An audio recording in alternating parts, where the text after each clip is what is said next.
जय सिया राम, जय राधा कृष्ण। गर्ग संहिता वृंदावन खंड 18वां अध्याय।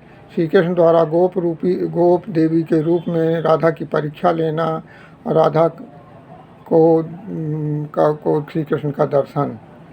श्री नारद जी कहते हैं कि हे मिथिलेश्वर, तदनंतर रात व्यतीत हो जाने पर माया नारी रूप धारण करने वाले श्रीहर राधा का दुख शांत करने के लिए विश्वान भवन में गए।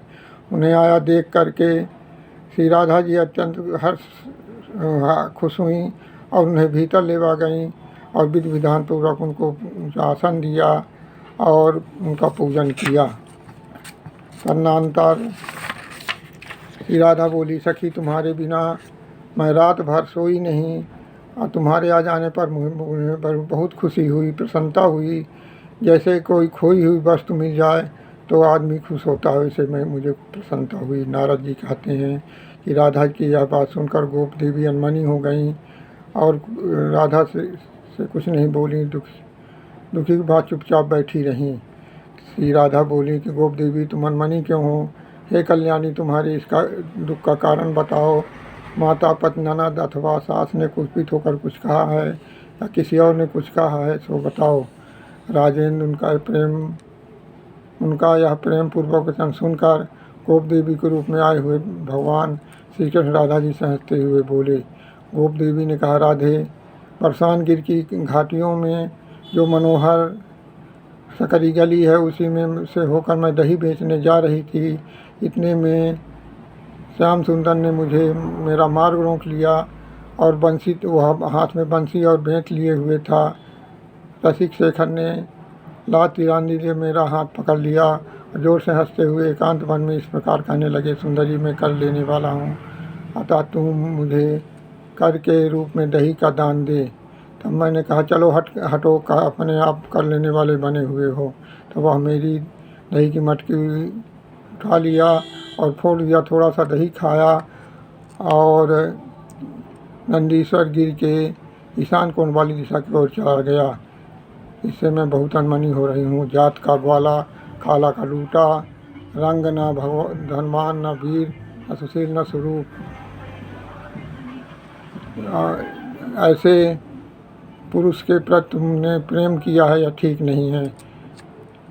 तो राधा जी बोली, सखी, जिनकी प्राप्ति के लिए ब्रह्मा, शिव आदि देवता अपनी उत्कृष्ट योग रीत से पंचाग्नि द्वारा तप करते हैं, बड़े बड़े मुनि जिनके चरण बिंदों का मकरंद पराग स्पर्श करते हैं, उन जन्मा और परिपूर्ण देवता, सर्वजन दुखारी, भूतल भूरधार हरणकारी परमेश्वर श्री कृष्ण की निंदा कैसे कर सकती है? तुम बड़ी ढीठ ध्यान करती हो। इन्होंने वत्सासुर, अघासुर, कालिया नाग, बकासुर, यमलार्जुन, वृक्ष, धेनुकासुर, तृणावत आदि का वध किया। उनकी वीरता का परिचय के मोहताज नहीं है। तब गोप देवी बोली, हे राधे, तुम्हारी बुद्धि बृहस्पति का भी उपहास करती है। वाणी अपने प्रवचन कौशल से वेदवाणी का अनुकरण करती है, किंतु देवी तुम्हारे बुलाने से यदि परमेश्वर श्री कृष्ण सच में से यहाँ आ जाए तो और तुम्हारी बात का उत्तर दे तो मैं मान लूँगी तुम्हारा कथन सत्य है। श्री राधा जी बोली, शुभ्रू, यदि परमेश्वर श्री कृष्ण हमारे बुलाने पर आ जाए तो तुम मुझे क्या करोगी? तुम्हारे मेरे प्रति क्या करोगे, अब मुझे तुम बताओ। पर मैं अपनी तरफ से यदि हमारे बुलाने पर नहीं आए तो मैं अपना सारा धन और भवन तुम्हें दे दूँगी। तदनंतर श्री राधा उठकर श्री नंदन को नमस्कार करके आसन पर बैठ गए, उनका ध्यान करने लगी और श्री राधा के आँखों से आंसू बहने लगे। तब श्री कृष्ण भगवान सहसा वहाँ प्रकट हो गए। घन अर्जन के समान गंभीर वाणी में बोले, श्री कृष्ण बोले, रंभूर चंद्रबदने, ब्रसुंदरी सुरूमणे, नूतन वंशालिनी, मानसीले प्रिय राधे, तुम अपने मधुर वाणी से मुझे बुलाया, इसलिए मैं तुरंत यहाँ आ गया हूँ। अब आँख खोलकर मुझे देखो, ललने प्रियतम कृष्ण आओ। यह बात यहाँ से प्रकट हुआ, मैंने सुना और तुरंत मैं दौड़ा चला आया।